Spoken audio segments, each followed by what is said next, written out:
आप सभी का मेरे YouTube चैनल सीबी ज्ञानशाला पर एक बार फिर स्वागत और अभिनंदन। तो आज मैं लेकर आया हूँ आज हुए कक्षा 10 की गणित का आंसर की या कहें उत्तर तालिका। आप का पेपर बहुत अच्छा हुआ होगा और खुशी की बात ये रही कि मैंने जो वीडियो डाला था ज़्यादातर प्रश्न उसी से आ गए थे। ठीक है, और आप इस बात को स्वयं देख सकते हैं, मिलान कर सकते हैं कि सारे प्रश्न लगभग एक दो प्रश्न को छोड़ दिया जाए, 1-2 अंक के, तो बाकी का सारा प्रश्न हमारे द्वारा जो वीडियो डाला गया था, चाहे वो हिंदी मीडियम के लिए डाला गया हो चाहे अंग्रेजी मीडियम के लिए डाला गया हो, उसमें से आए थे। तो चलिए शुरुआत करते हैं पहले प्रश्न की। तो देखिए पहला प्रश्न जो आया था वो कि 400 के अभाज्य गुणनखंडों की घातों का योग क्या होगा। अब देखिए ये बहुत आसान सा सवाल था। कैसे कि भाई 400 के अभाज्य गुणनखंड कर लेते तो 20 गुणा 20 फटाफट कर लेते। तो कैसे हो जाता, 20 का जैसे 4 पंजे 20 तो 2 की घात 2 और ये 5 की घात 1 और 20 की घात फिर भी 2 की घात 2 और 5 की घात 1। तो टोटल घात कितनी है 20 और ये 20 है ना। तो टोटल घात कितनी हो जाती 2 और 1 3 और 2 5 और 1 6। इसमें आंसर कितना आ जाता 6। ये पूछ रहा था गुणनखंडों की घातों का योगफल क्या है। इसमें आपका ऑप्शन सी सही था। यहाँ देखिए एक शून्यक दिया गया है, के का मान पूछ रहा है। एक शून्यक का मतलब कि x के स्थान पर अगर मैं 3 रखूंगा तो पूरे व्यंजक का मान 0 आ जाएगा। तो देखिए रखिए 2 × 3 का वर्ग प्लस 3, x की जगह 3 रख रहा हूं, प्लस के और बराबर कितना आना चाहिए 0 आना चाहिए। तो देखिए 9 दूनी 18, तो 18 प्लस 3 21, के प्लस ये 21 प्लस के बराबर 0, तो के का मान -21 आना चाहिए। इसमें भी ऑप्शन सी सही था भाई। अब देखिए 2 अंकों की संख्या में इकाई का अंक x। अब आप जानते हैं इकाई का ये बिल्कुल ये दोनों अब तक ये दोनों सवाल हैं वो एज इट इज मेरे पेपर में से है ये भाई। देखिए इकाई का अंक x है, दहाई का अंक y है, तो आप जानते हैं 21 है, 21 1 प्लस 2 गुणा 10, दहाई के में 10 का गुणा करते हैं ना, तो x प्लस और ये y का अंक दहाई का है तो 10y, x प्लस 10y होगा और x प्लस 10y ये ऑप्शन बी आपका। ठीक है, अब यहाँ देखिए त्रिभुज एबीसी और डीईएफ समरूप है भाई, समरूप त्रिभुज है। अब 2 भुजाओं का अनुपात दिया गया है, 2 उनका पूछ रहा है, तो सीधी सी बात है हम जानते हैं कि 2 समरूप त्रिभुजों की भुजाओं का अनुपात बराबर होता है, संगत भुजाओं का अनुपात बराबर होता है। तो सीधी सी बात है कि मैं ये त्रिभुज बना के देख लेते आप, सीधी सी बात हो जाती, ए बी सी हो जाता, ए बी सी और ये डी ई और ये एफ हो जाता। तो देखिए इसमें ए बी कितने की दे रखी है 10 और डी ई कितने की दे रखी है 8। तो देखिए सीधी सी बात है कि ए बी बटे डी ई भाई इसकी बगल वाली भुजा और इसकी बगल वाली भुजा किसके बराबर होता है भाई। अब इसमें बी सी देखिए इसकी आधार और इसका भी आधार ई एफ। ठीक है, बी सी और ई एफ का अनुपात ए बी और ओ ई के बराबर डी ई के बराबर होता। तो देखिए डी ई है भाई, तो ए बी का मान कितना है 10, तो 10 बटे 8 के बराबर होगा बी सी और ई एफ का अनुपात। तो ठीक है, तो 5 2 पंजे 10 और 2 चौका 8, तो 5:4 आ जाता है। 5:4 कहाँ है ऑप्शन डी में। ठीक है भाई। अब देखिए मूल बिंदु ओ से बिंदु इसकी दूरी। अब मूल बिंदु से दूरी आप जानते हैं कैसे निकालते हैं इस बिंदु P की OP कैसे निकालते हैं, अंडर रूट 0 से घटाइए 3, तो 0 + 3 का वर्ग प्लस 0 से घटाते 4, 0 - 4 का वर्ग। तो इसका मतलब 3 का वर्ग प्लस 4 का वर्ग। 3 का वर्ग कितना है 9 और 4 का वर्ग 16। इसका मतलब अंडर रूट 25 का मतलब 5 आता है। तो ऑप्शन आ इसमें सही हो जाता। अब इसमें देखिए cosec square 45, cosec square 45, sine 45 का उल्टा है और साइन 45 का मान होता है 1/√2। तो अंडर√2 का वर्ग माइनस कॉट 45 बराबर टेन 45 1 होता है, 1 का वर्ग, अंडर√2 का वर्ग 2, 2 - 1 बराबर 1 आंसर आता। ऑप्शन बी सही होता भाई आपका। एक ऊर्ध्वाधर खंभे की परछाई खंभे की ऊंचाई के बराबर है। ये तो बहुत प्रश्न कराया है यार, कई बार आता है। इसमें थीटा बराबर मैंने बहुत ढंग से बताया था कि अगर लंबाई और किसी की परछाई बराबर हो वो तब बराबर होता है जब सूर्य का उन्नतांश कोण कितना होता है 45 डिग्री। ठीक है, एक बिंदु P से एक वृत्त पर स्पर्श रेखा की लंबाई 24 है और केंद्र से दूरी 25 है, तो वृत्त की त्रिज्या कितनी होगी 25 का वर्ग - 24 का वर्ग। तो 625 - 576 बराबर 49। तो 49 का वर्गमूल 7 आ जाएगा भाई, 7 सेंटीमीटर आ जाएगी। ठीक है, एक वृत्त की त्रिज्या 7 सेंटीमीटर रहते हैं। चतुर्थांश कितना होगा 1/4 पाई आर स्क्वायर, तो 1/4 गुणा 22/7, आर स्क्वायर की जगह 7 गुणा 7, 7 से 7 कट गया भाई, और ये 2 और ये 11, तो 11 7 77, 77/2, इसका मतलब 38.5, तो कहाँ है भाई 38.5, ठीक है, ए आ जाएगा। यदि शंकु की त्रिज्या 14 सेंटीमीटर, तिर्यक ऊंचाई इतना है, शंकु का वक्रपृष्ठ कितना होता है पाई आर एल, सीधे लगा देते हैं अब, तो 22/7 इंटू आर का मतलब 14, और तिर्यक ऊंचाई कितनी है 10, 7 दूनी 14, 22 दूनी 44, धारे 440, इतना आ जाता है भाई, ठीक है। निम्नलिखित में से कौन सी संख्या किसी घटना की, और मैंने ये देखिए जब मैंने अपना मॉडल पेपर डाला था उसमें कई बार बताया था कि किसी भी संख्या की प्रायिकता 1 से ज्यादा नहीं हो सकती, तो देखिए ये 1 से कम है, ये तो होगी, 3/2 नहीं हो सकती, क्योंकि ये 3/2 का मतलब 1.5, 1 से ज्यादा है, ये दोनों 1 से कम है, तो ऑप्शन बी इसमें सही है भाई। दो परमेय संख्याओं के लिए एचसीएफ और एलसीएम बराबर है, तो एलसीएफ और एचसीएफ, ठीक है, मतलब लघुत्तम और महत्तम दोनों बराबर कब होंगे, जब ये संख्या बराबर हो, जैसे 12 लें, तो 12 का 12 एचसीएफ तो क्या होता है, वह बड़ी से बड़ी संख्या जिसका दी गई संख्याओं में भाग चला जाए, तो बड़ी से बड़ी संख्या 12 होगी, क्योंकि 12 का 12 में भाग चला जाएगा, और इनका लघुत्तम भी क्या हो जाएगा 12, तो इसमें ऑप्शन बा आ जाएगा भाई। यदि एक द्विघात बहुपद के शून्यकों का योग 5 और गुणन ये, तो आपको बताइए कि x² माइनस शून्यकों का योग, और शून्यकों का योग कितना है 5x प्लस शून्यकों का गुणनफल 6, ये आएगा भाई। तो ये कौन सा x² माइनस, ये ऑप्शन दाम है भाई। के किस मान के लिए युग्म का कोई हल ना होने की शर्त क्या होती है, आपको बताइए कि a1/a2 बराबर आ जाए b1/b2 के, पर ये बराबर नहीं हो c1/c2 के, तो a1 का मतलब x का गुणांक पहले उसमें 1 है, दूसरे में कितना है /2 है, और बराबर b1/b2, b1 कितना है, ये देखिए ये a1 x है, ये a2 y, a1 y, ये प्लस c1 है भाई, और ये a2 x है और plus b2 y plus c2, इस तरह से। तो 8, अब ये b1 है भाई, ठीक है, तो b1 कितना है 1 बटे, और यहाँ कितना है k, ठीक है, तो k का मान कितना होना चाहिए 2, k का मान आ जाएगा 2। अब इसमें देखिए ये क्या है, चित्र में AB बराबर 2, कोण 50 a, तो इसमें क्या पूछ रहा है EF का मान पूछ रहा है। देखिए ये भी समरूप त्रिभुज है, कोण A कोण D के बराबर है, कोण C कोण E के बराबर। अब समरूप त्रिभुजों की संगत भुजाएं कैसी होती है, समानुपाती, तो समानुपाती के लिए कैसा सूत्र लगाएंगे, देखिए AB इधर की तो AB और इधर की DE, तो AB/DE किसके बराबर होगा भाई, BC दे रखा है बटे EF के। तो इसमें अभी बताया था वही, ये मैंने 2-3 सवाल रखे थे अपने मॉडल पेपर में, तो पूरा वही से आया है भाई। आप अगर उसको पढ़ लेते, मैंने कहा था कि इसको पढ़ने के बाद आपको आधा नंबर इधर उधर नहीं देखना पड़ेगा, और वही बात सिद्ध हुई। तो देखिए AB का मान कितना है आपका 2 है भाई, और DE का मान 3 है, तो 2/3 बराबर BC का मान 3 है, और EF का मान इसमें पूछ रहा है। तो अब इसमें 2EF बराबर 9, तो इसका मतलब EF का मान हो जाएगा 9/2, अर्थात 4.5 सेंटीमीटर आंसर होता है, जो ऑप्शन ए है आपका। अब देखिए अगला प्रश्न देखते हैं, ये मेरे मॉडल पेपर से लिया गया है, ये मैंने अच्छी तरह से बताया गया कि sin 2a बराबर 2 sin a कब होगा, जब a का मान 0 हो। और आप देख सकते हैं, देखिए sin 2a का सूत्र होता है 2 sin a cos a बराबर 2 sin a, तो देखिए 2 sin a से 2 sin a कैंसिल हो जाएगा, इसका मतलब cos a बराबर 1, और cos का मान 1 कब होता है, cos 0 का, ठीक है, तो a का मान कितना आएगा 0 डिग्री।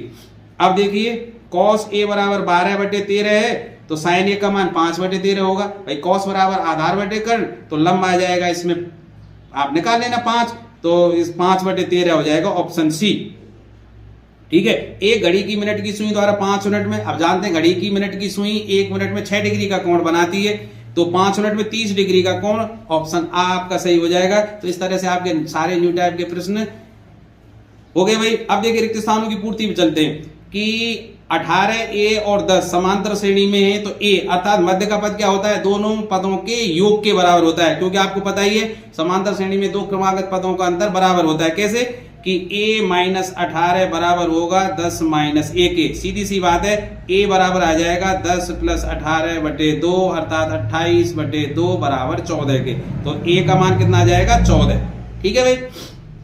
अब मध्य बिंदु के निर्देशांक आपको पता ही है कि दोनों को जोड़कर x1 प्लस x2 बटे 2 अर्थात 7 प्लस 3 बटे 2 इसका मतलब 5, ठीक है, कॉमा -3 प्लस 9 अर्थात 6 बटे 2 इसका मतलब 3, 5 और 3 आ जाएंगे भाई मध्य बिंदु के निर्देशांक, ठीक है भाई। x को जोड़िए बटे 2 और y1 प्लस y2 बटे 2 तो 9 - 3 6 बटे, ठीक है। अब इसमें मान देखिए साइन साइड और कोसेक साइड। अब देखिए थीटा की, आप थीटा का मान कोई भी रखे, 60 रखे, कुछ भी रखे, साइन और कोसेक हमेशा एक दूसरे के व्युत्क्रम होते हैं और इनका गुणनफल किसके बराबर होता है, 1 के। तो ये 1 हो जाएगा, प्लस इसी तरह कॉस और सेक एक दूसरे के व्युत्क्रम है तो ये भी 1 हो जाएगा। तो 1 + 1 अर्थात इसका मान कितना आएगा, 2। आप मान रख के भी देखेंगे तब भी 2 आएगा इसमें, ठीक है। सरल करने की जरूरत ही नहीं थी सवाल को। तो एक ठोस अर्धगोले का व्यास अर्थात त्रिज्या कितनी है, 7 सेंटीमीटर। संपूर्ण पृष्ठीय क्षेत्रफल होता है ठोस गोले का 3 पाई r², ठीक है।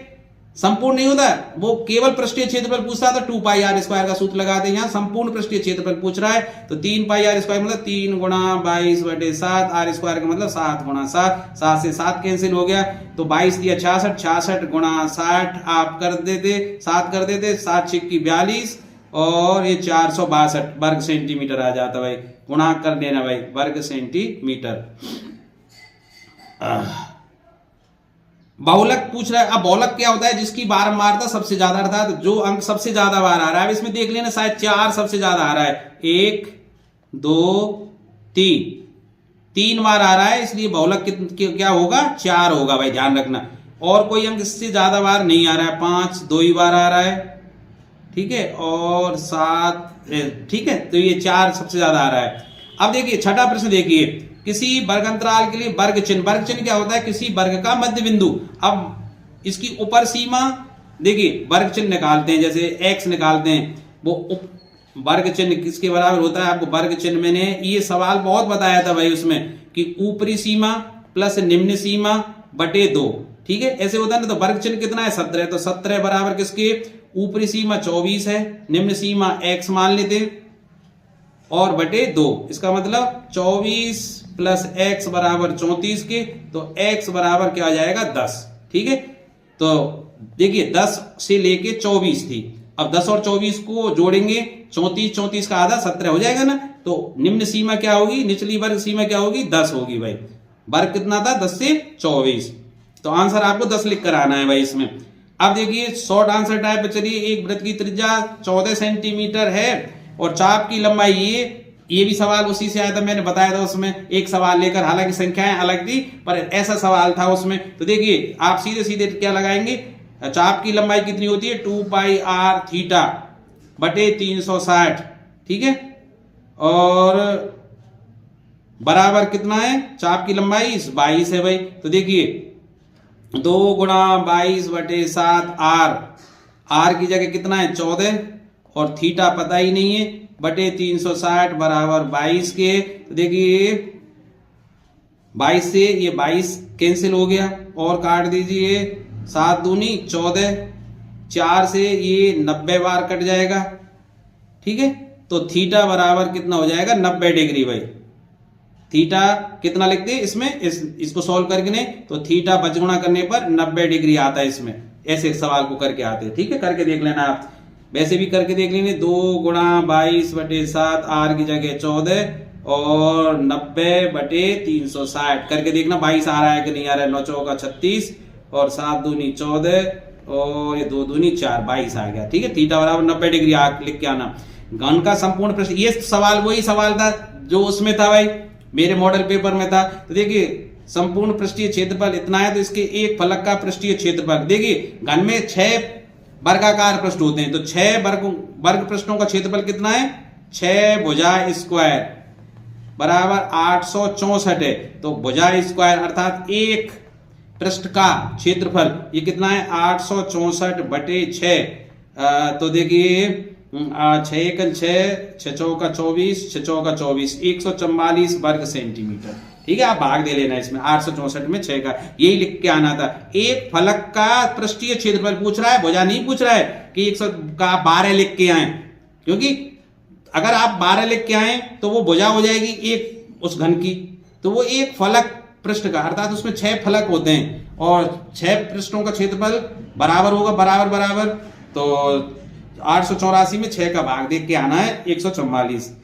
माध्यक निकालना है, माध्यक के आपको क्या निकालनी थी, CF निकालनी थी। तो देखिए 6 और 7 13, 5 18 और 6 24, n का मान कितना आ गया 24, तो n/2 बराबर 24/2 बराबर 12। अब 12 से ठीक बड़ी आपको क्या लिखना था कि 12 से ठीक बड़ी संचयी बारंबारता 13 है, जिसके संगत x का मान 5 है। अतः माध्यक बराबर कितना आ गया 5 लिख के आना था। कैसे लिख के आना था, 12 से ठीक बड़ी संचयी बारंबारता 13 है, जिसके संगत x का मान 5 है, अतः माध्यक बराबर 5। इजी था ना।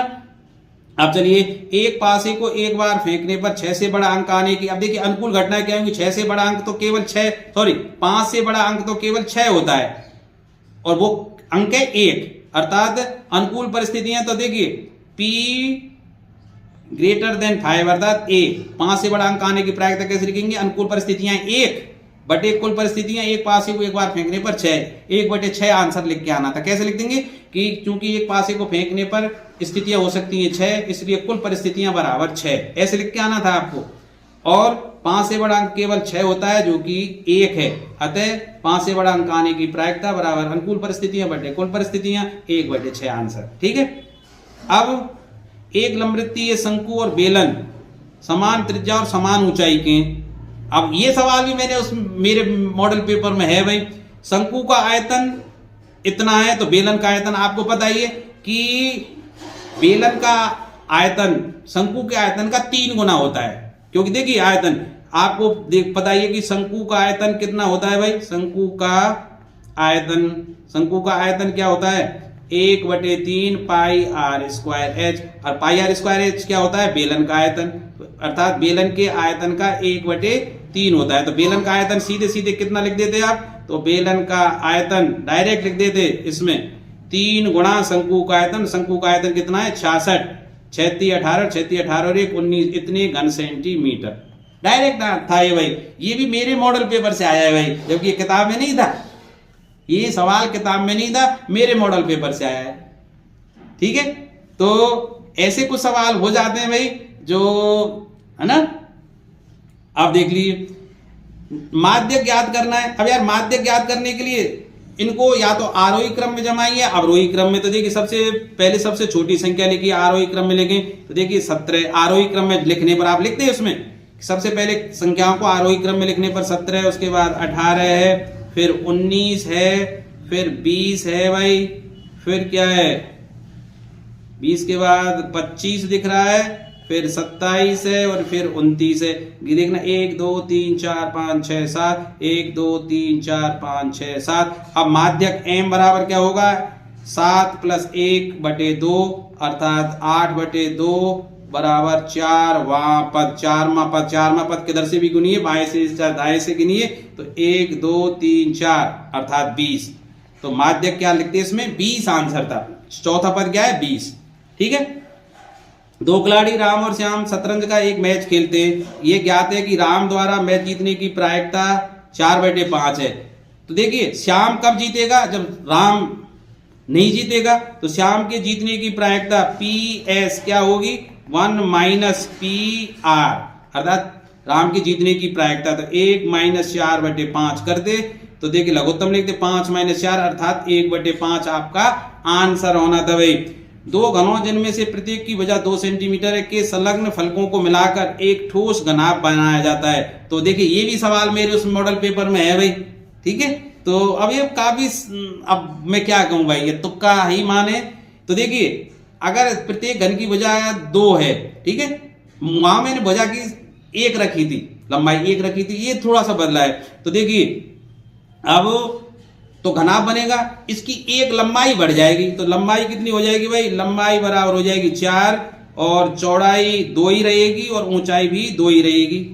ठीक है। अब घनाभ का पृष्ठीय क्षेत्रफल क्या होता है भाई, आपको पता ही है कि 2 × लंबाई गुणा चौड़ाई, अर्थात 4 × 2, 4 × 2 प्लस चौड़ाई गुणा ऊंचाई 2 × 2 प्लस लंबाई गुणा ऊंचाई 4 × 2, ऐसे ही है ना भाई।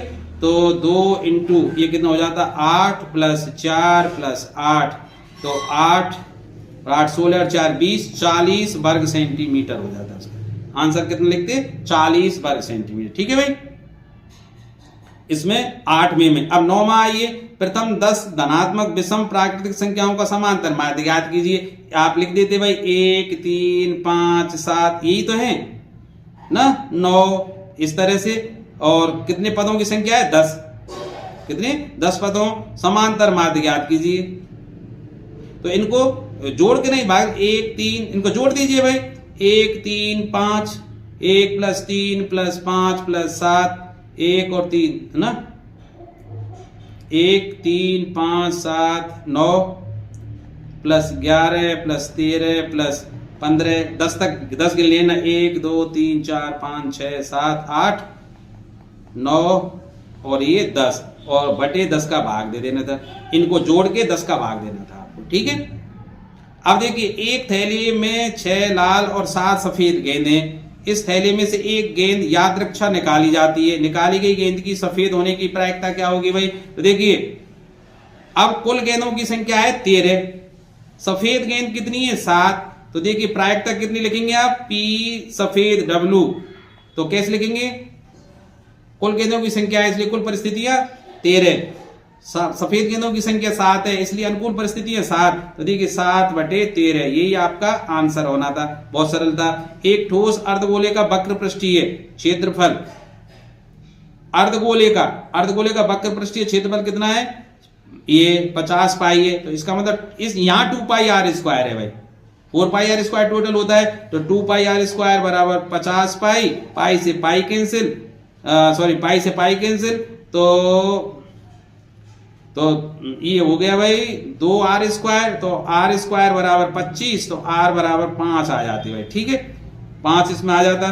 समांतर माध्य दे रखा है इसमें, तो x का मान, तो देखिए समांतर माध्य 6 संख्याओं की संख्या कितनी है? 1 2 3 4 5 6। इसका मतलब योग कितना होना चाहिए था? 36 होना चाहिए था।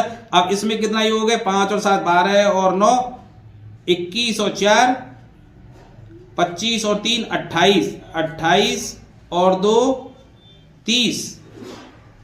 तो x का मान 0 आता भाई। x का मान क्या आता? नहीं 30 और 6 आता भाई। सवाल कैसे करना था? x बार बराबर सिग्मा x बटे n। सिग्मा x में इनको सबको जोड़ते, 5 + 7 + 9 + 4 + 3 + x + 2 बटे 10 x बराबर 6 आंसर आ जाता है इसका। ठीक है भाई, x बराबर कितना आ जाता? 6।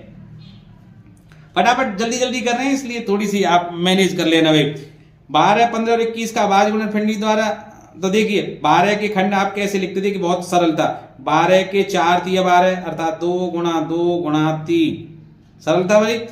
15 के खंड लिख देते, 3 पंजे 15, 3 × 5 और 21 के लिखते आप 3 × 7। ये तो किताब से हुआ कर दिया है। तो SCF क्या हो जाता है इसका?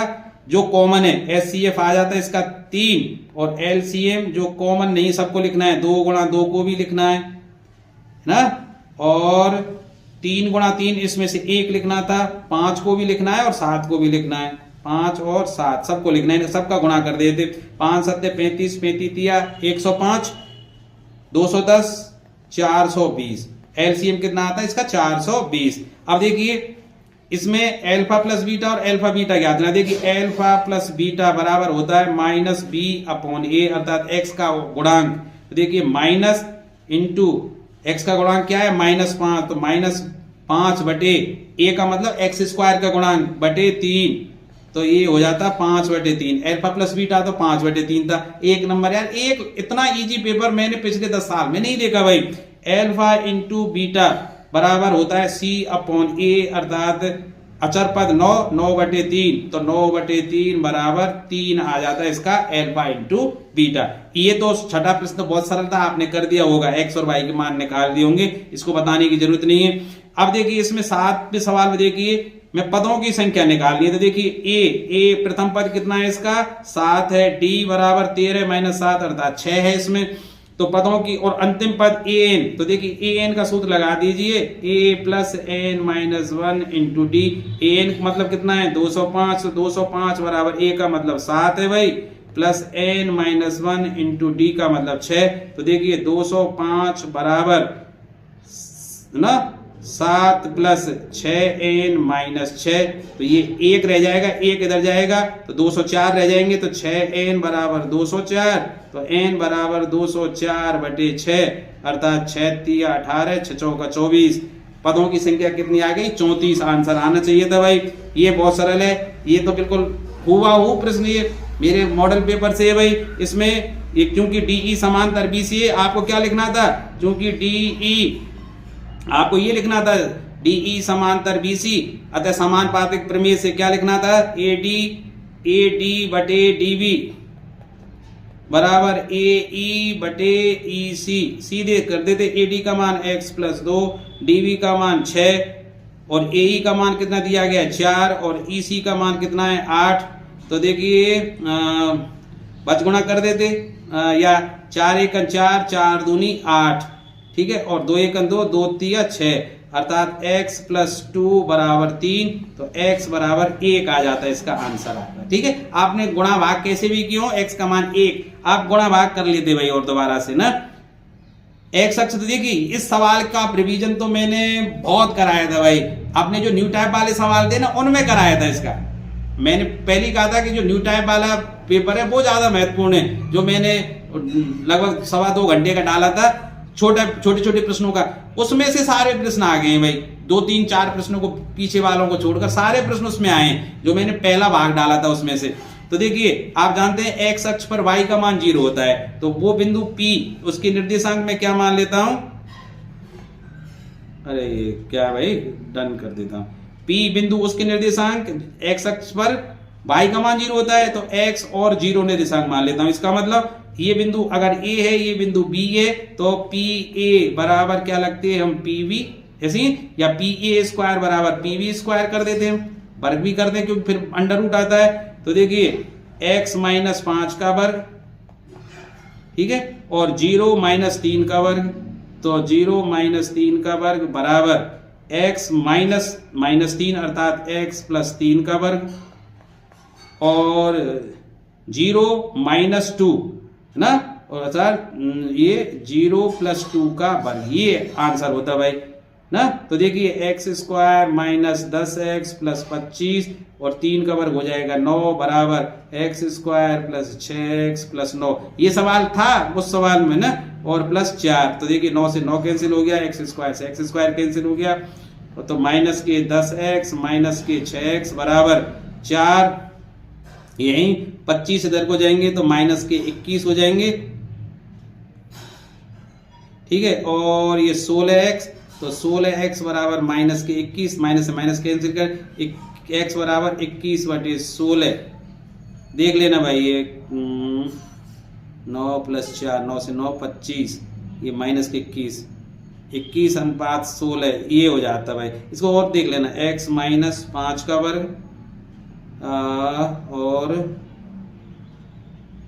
0 माइनस 3 का वर्ग, और x प्लस 3 का वर्ग और 0 प्लस 2 का वर्ग। तो देखिए x square minus 10x plus 25, ये होल स्क्वायर बीच में गुणा का दुगुना करते हैं, 3 का वर्ग 9, x square plus 6x plus 9 4, ठीक है, ये आ जाना चाहिए। और इसको देख लेना भाई, अब 4 इसके मान अब हम जानते हैं, इसको कैसे लिखते हैं? cot 45 का मान 1 होता है, तो 4 इंटू cot 45 का मान 1 का वर्ग माइनस sec 60, और sec 60 किसका होता है?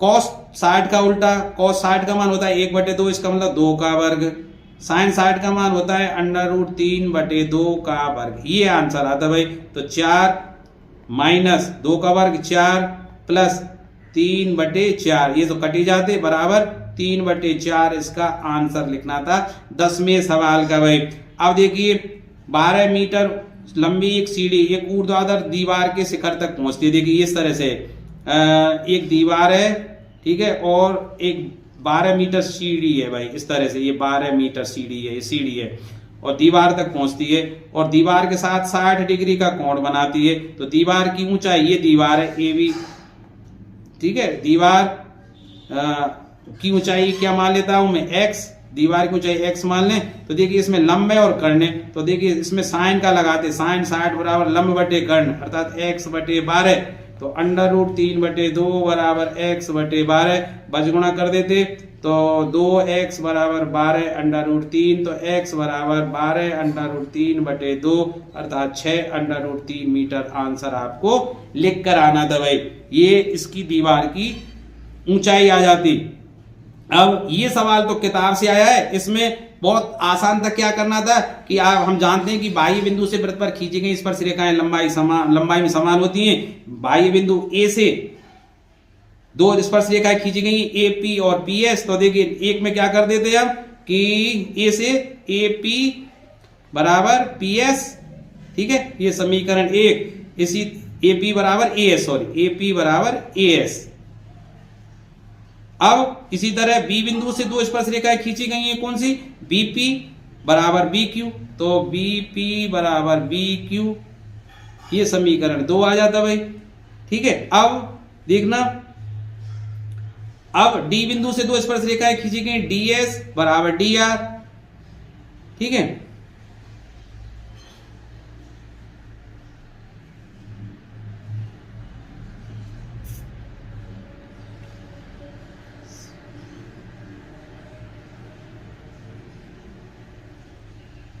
देखिए तो इसमें लिख देंगे डी आर बराबर डी एस, तो डी आर बराबर डी एस समीकरण 3। इसी तरह सी से दो स्पर्श रेखाएं खींची गई C R plus C Q, तो सी आर बराबर सी क्यू, ये समीकरण 4। समीकरण 1 2 3 4 को जोड़ देते, तो देखिए कैसे जुड़ जाते, A P plus BP, A P plus BP plus D R plus C R बराबर A S plus B Q plus D S plus C Q. तो देखिए A P plus B P हो जाता है ए बी, और ये क्या हो जाता है C D, D R plus C R, देखो D R plus C R ये कितना हो जाता है सी डी बराबर ए एस। अब देखिए ए डी में A S plus D S, देखिए A S plus D S, तो ये ए डी हो जाता है और वो सी डी हो जाता है, ए बी सी हो जाता है। ये है वो सिद्ध, बहुत आसान सा सवाल था। एक वृत्त के चाप द्वारा केंद्र पर अंतरित कोण 50 डिग्री है, चाप की लंबाई 5 से पाई हो, तो उस वृत्त की त्रिज्या निकालना है। तो देखिए चाप की लंबाई आपको सूत्र बताइए, चाप की लंबाई तो 5 पाई बराबर 2 पाई, ठीक है। आर निकालना है, थीटा कितना है 50 बटे 360, ये सूत्र लगाना था। देखिए पाई से पाई कैंसिल हो गया, 5 से इसको काट देते हैं, ये 10 बार कट गया, 0 से ये 0 कट गई, तो भाई 2 से ये कट गया 18 बार, तो R बराबर 18 सेंटीमीटर, ये आंसर आ जाता है।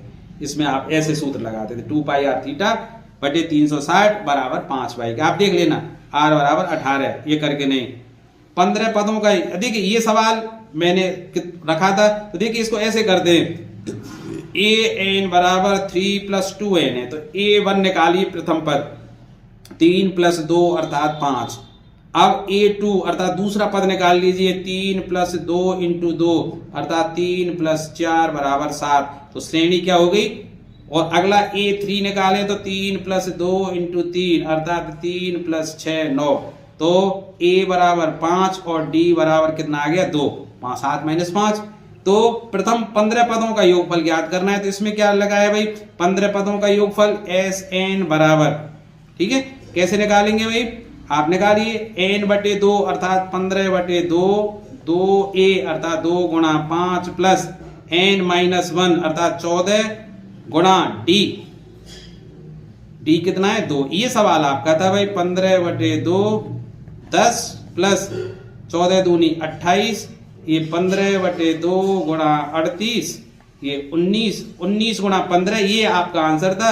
19 × 5 = 95 और 19 × 1 = 19 और 9 = 28, 285 आंसर आना चाहिए था आपका भाई, ठीक है। या ऐसे भी निकाल सकते थे कि 15वें पदों तक योग ज्ञात करना है, तो देखिए n बराबर 15 रख देते, तो 3 + 15 दूनी 30, 33 हो जाता। तब S 15 अर्थात 15 पदों तक योग कैसे निकाल देते, n/2 15 बटे 2, प्रथम पद क्या है इसका 5 प्लस अंतिम पद कितना है 30 और 3 33, वही आ जाता भाई 15/2 इंटू 33 और 15 38, वही आ गया, गुणा कर देना भाई। अब ये दूसरा आपने कर ही लिया होगा, इसमें ये सवाल तो हुआ वही था जो मैंने उसमें कराया था, उसमें देख लेना भाई। ये दोनों सवाल यार कितने सरल सवाल, इतना एक एक नंबर वाले सवाल इसने यहां रख दिए भाई। ये तो था, देखिए ऐसे बना देते, इसमें एक कोई रेखाखंड था, ठीक है, ये कोई इसकी निर्देशांक के, इसमें देखिए 4 और 0 ए बिंदु था, ये बिंदु बी था, इसकी निर्देशांक 0 -8 थे भाई। तो ये कोई पी बिंदु मान लिया, ये कोई बिंदु क्यू मान लिया, ये बिंदु आर, तीन बिंदु, इसको 4 समान भागों में विभाजित करेंगे। जब देखिए पी के निर्देशांक निकालने थे तो इसका 1:3 भाई, 1:3 इससे इधर को रह जाते, 1:3 में विभाजित करता, क्यू वाला इसको 1:1 में विभाजित करता, आर वाला इसको 3:1 में विभाजित करता, और फिर सूत्र लगा देते m1x2 + m2x1 बटे m1 + m2। उसी तरह m1y2 + m2y1 upon m1 + m2, पूछ लेना अगर कोई ऐसी बात हो तो, और फिर निकाल लेना इसको। इसी तरह वृत्त का व्यास है और केंद्र दे रखा है, तो बी के निर्देशांक, यार कितना सरल था, देखिए ऐसे बना लीजिए, यहीं की जहां हो जाएगा सीधे सीधे। देखिए ए के निर्देशांक ज्ञात करना है, इसके निर्देशांक मान लेने x और y, केंद्र के निर्देशांक देखें 2 और -3, और बी के निर्देशांक 1 और 4 है, ये इसका आधा होता है। तो देखिए एक में देखिए 1 + x/2 बराबर कितना है 2, तो x बराबर 4, 4 - 1 अर्थात 3 थी। तो पहला निर्देशांक तो ए का क्या है 3 आ गया। फिर देखिए इधर को ये कितना है 4 - 3, 4 - 3/2 बराबर कितना आना चाहिए y,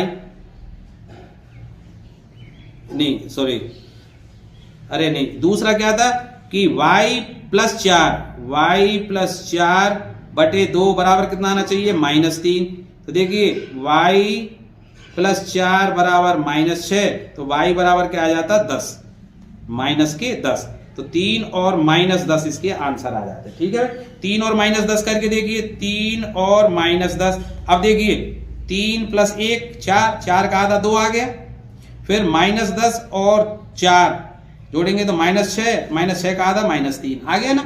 तो ये केंद्र के आगे भाई, यार ये तो प्रमेय थी भाई, है ना। और ये दोनों ही सवाल मैंने उस मॉडल पेपर में कराए ना, बाह्य बिंदु से वृत्त पर खींची गई स्पर्श रेखाएं लंबाई में समान थी, यार सीधे सीधे कर देते, एक वृत्त बना देते, एक कोई बाह्य बिंदु, इस पे 2 स्पर्श रेखाएं खींच देते, और ये लंबाई ये आ जाते, ठीक है, ये पी ए और पी बी, और ये ओ बिंदु मान लेते, त्रिभुज ओ ए पी और त्रिभुज ओ बी पी में क्या करते भाई, ये दोनों 90 डिग्री के कोण है, ये कॉमन है और त्रिज्या दोनों में बराबर है, तो सर्वांग समत्रिभुज हो गए, और सर्वांग समत्रिभुजों की संगत भुजाएं कैसी होती है बराबर, इसलिए AP बराबर PA। ये मैंने उस मॉडल पेपर में दे रखा है, ठीक है भाई, उससे आप देख लेना, बहुत आसान था ये। तो 16वां सवाल समाप्त हुआ। माध्य यार बहुत आसान निकालना होता है, माध्य निकाल लेंगे सिग्मा fx, इसमें कितना सरल था, x बराबर सिग्मा fx बटे सिग्मा f, आप कर देना, अर्थात 5 25 प्लस 8 छिक्की 48, 7 नाम 63, 12 अट्ठे 96, 9 छिक्की 54, 10 छिक्की 60, 11 चौक 44, इन सबको जोड़कर सिग्मा f, इन सबको जोड़ लेना, 25 48 63 96 है ना, 54 60 और 44, इनको जोड़कर कितने का 5 और 8 13 और 9 22 34 40 46 और 50 का भाग दे देना, ये आंसर आ जाता। ठीक है, ऐसे ये भाई इसमें माध्य निकला पड़ा है बराबर सिग्मा fx बटे सिग्मा f निकाल लेना। ये समांतर माध्य 7 दिया गया है, तो 7 बराबर इसमें गुणा कर लेना, 2 5 25 और ये 4p और 9 7 63 और 10 दिया 30, इनको जोड़ देना, 93 और 27 हो जाते 120, तो 120 plus p 4p 120 plus 4p बटे सिग्मा f कितना है 7 3 10 और 4 14 15 और 20, ठीक है, तो 4p प्लस 120 बराबर 20 सत्ते 140, तो 120 इधर को आ जाएंगे, तो 4p बराबर हो जाएंगे केवल 20, ठीक है भाई, तो p बराबर आ जाता 5 आंसर इसका। ठीक है, अब ये तो सीधे किताब का दो संख्याओं के वर्गों का अंतर 180 है। छोटी संख्या अगर मैं x मान लेता हूं और बड़ी संख्या y मान लेता हूं तो देखिए छोटी संख्या का वर्ग अर्थात x स्क्वायर बराबर है बड़ी संख्या y के 8 गुने के बराबर। ठीक है, ये समीकरण एक। और इसमें दो संख्याओं के वर्गों का अंतर, अब बड़ी संख्या इसमें y है तो y square minus x square कितने के बराबर है 180, तो y स्क्वायर माइनस और एक्स स्क्वायर की जगह रख देंगे 8y, तो 8y 180 को इधर ले आइए माइनस के 180 बराबर 0, तो y स्क्वायर माइनस ये 18y प्लस 10y माइनस 180 बराबर 0, ये समीकरण आएगा। तो y माइनस 18, यहाँ से 10 कॉमन, तो y माइनस 18, तो y माइनस 18 और y प्लस 10 बराबर 0। y प्लस 10 बराबर 0 से y बराबर माइनस 10 आएगा जो अग्राह्य है, तो y बराबर क्या आ गया 18। तो बड़ी संख्या तो क्या है 18 है भाई, तो छोटी संख्या कैसे निकालेंगे x स्क्वायर बराबर 8 गुणा 18, तो x स्क्वायर बराबर 144, तो x बराबर आ गया 12। ठीक है, तो पहली बड़ी संख्या 18 है, छोटी संख्या 12 है। ठीक है, ऐसे ही दो क्रमागत धनात्मक पूर्णांकों का पहला x है, दूसरी x प्लस 1, तो समीकरण क्या आ जाता x का वर्ग प्लस x प्लस 1 का होल स्क्वायर बराबर 365, x square plus 2x plus 1 बराबर 365। इसको सरल कर देते, ये 2x स्क्वायर प्लस 2x और ये इधर को आता है तो माइनस के 364 बराबर 0, दो कॉमन निकाल देते, x square plus x minus 2 1 2 और 2 8 16 182 बराबर 0। अब इनके खंड करके आप इस x का मान निकाल लेते हैं। अब देखो 19वां सवाल देखिए, एक नंबर का सवाल इसने यहाँ रख दिया है। लघुत्तम क्या ले लेते इसमें 1 प्लस साइन थीटा और 1 प्लस साइन थीटा और 1 माइनस साइन थीटा कर देते इसमें। ठीक है भाई, 1 माइनस साइन थीटा, यहां से क्या बचता है 1 माइनस साइन थीटा और यहां से 1 प्लस साइन थीटा, तो सीधे साइन थीटा से साइन थीटा कट जाता है, तो 2/1 प्लस साइन थीटा और 1 माइनस साइन थीटा का गुणा 1 माइनस साइन स्क्वायर थीटा और 1 माइनस साइन स्क्वायर थीटा बराबर का होता है कॉस स्क्वायर थीटा, और 2/cos square theta, cos square theta का व्युत्क्रम सेक स्क्वायर थीटा, तो 2 सेक स्क्वायर थीटा एक लाइन का आंसर था भाई। ठीक है, अब इसी तरह यहां देखिए, इसमें देखिए पहले इनमें कॉमन क्या है, अब यहां देखिए इसमें से कॉमन निकाल देंगे हम cos थीटा, तो cos थीटा यहां से क्या लिखते हैं हम sine square theta plus cos square theta, सही बात है भाई, cos स्क्वायर थीटा प्लस यहाँ टेन थीटा की जगह लिखते हैं साइन थीटा बटे cos theta into sine theta.